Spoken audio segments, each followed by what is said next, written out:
When I'm choosing steel, I have to think about what the end use is, what it's going to have to withstand, how the user is going to use it, how I'm going to work it. Am I machining it? Am I straight forging it? Is there cold bending involved? And what the cost is, or what the price is that I can get. You have to consider all of that.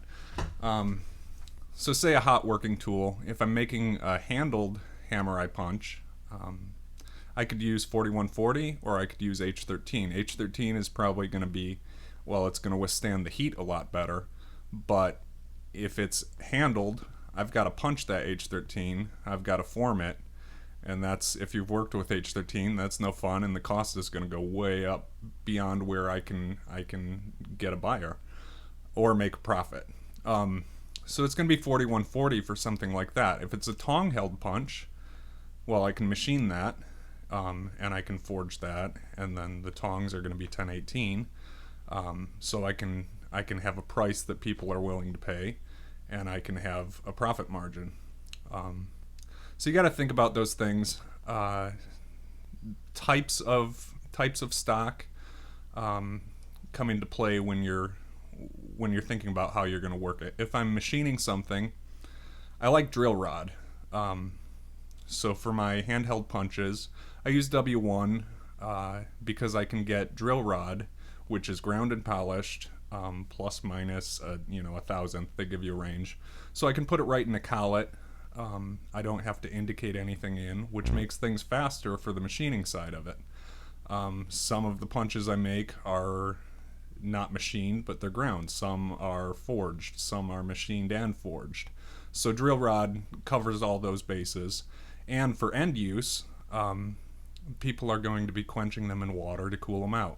So if I use something like O1, if they heat that up, to say they got it stuck in something, they get it out and they quench it in water. Well, they just super hardened it, which is unsafe.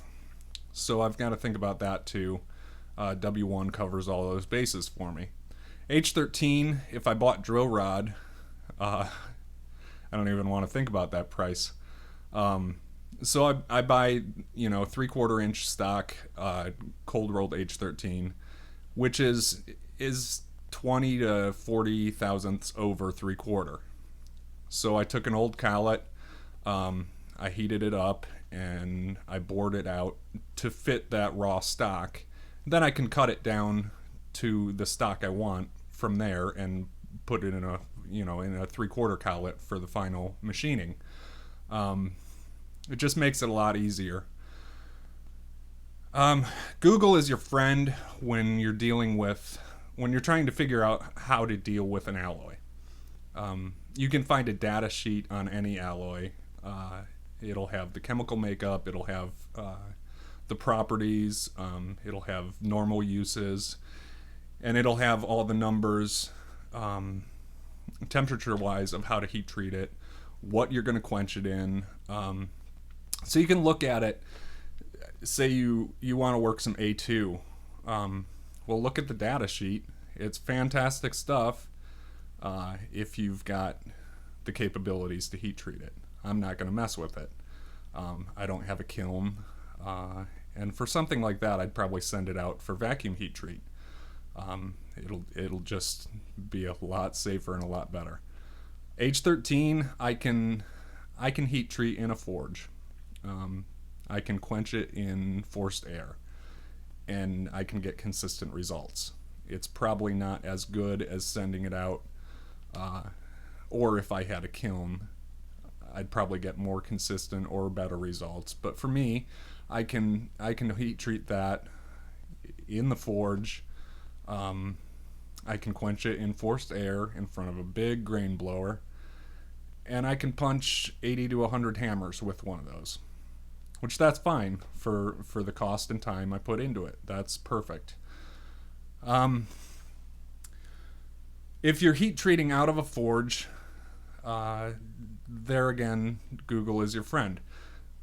Search for steel heat color charts and memorize those colors. You can also find charts for tempering ranges if you're not tempering in an oven. You can temper with a torch and just go straight to those colors. So you gotta just learn your steels that you use, memorize their data sheets, memorize the colors you're going for, use the right quench. Is it water quench? Is it oil quench? Is it air quench?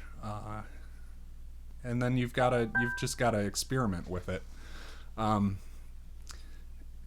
It's a lot of trial and error. I used a lot of 4340 when I started out with hammers, and I had 4 or 5 crack in my hands because I hardened them and I brought them down to room temperature and I was grinding on them and they kept hardening and suddenly a spider web happened. So something like that I quenched down to where it's not vibrating in my tongs, it's not boiling. I pull it out of the oil and it stays wet, and I go straight into a tempering oven and I do my tempering cycles. Then I have no problems with it. So you've got to do a lot of experimentation, cut little pieces off and experiment different ways of quenching, of heat treating, do destruction tests. You just got to put a lot of work in and find the way that works for you. For suppliers, if you're starting out, I would just talk to small machine shops. They know where to get the steel. That's what I did. One of my buddies a couple miles away, he has a machine shop and he uses a lot of 4140, which I love. So I found places where I can buy drops. You know, I can get 4-inch square for way less than if I was buying not a drop. You know, it's just the end cut. It might be a 40-pound piece and I'm paying, 30 cents a pound on it. So you've got to figure that out. And something that helps with that is get good at making bottle openers. Bottle openers go a long way in goodwill. You just carry some of those in your car when you're visiting suppliers. Give them a bottle opener. They'll call you when you have drops. You got to think about when you get drops. There's one supplier I get drops from that. Their 4140, I think, is it's shear cut, so the bars are shear cut. So the first 2 inches of that's waste. There's going to be cold shuts and folds in there, and it's not worth going halfway through making a hammer just to find a big valley in the side of it or in the face of it. So you got to think about how that was. If it was torch cut, and it's big enough stock, it got up to critical next to that cut, and it probably hardened a 1/4 inch in. So you may have to anneal that before you can process it. And I'd probably steer clear of that first 1/2 inch of stock. Just consider it waste. There's a lot to think about, and a lot of it is just doing it over and over and over until you find your process and you trust your results enough to send it into the world. Hopefully that helps.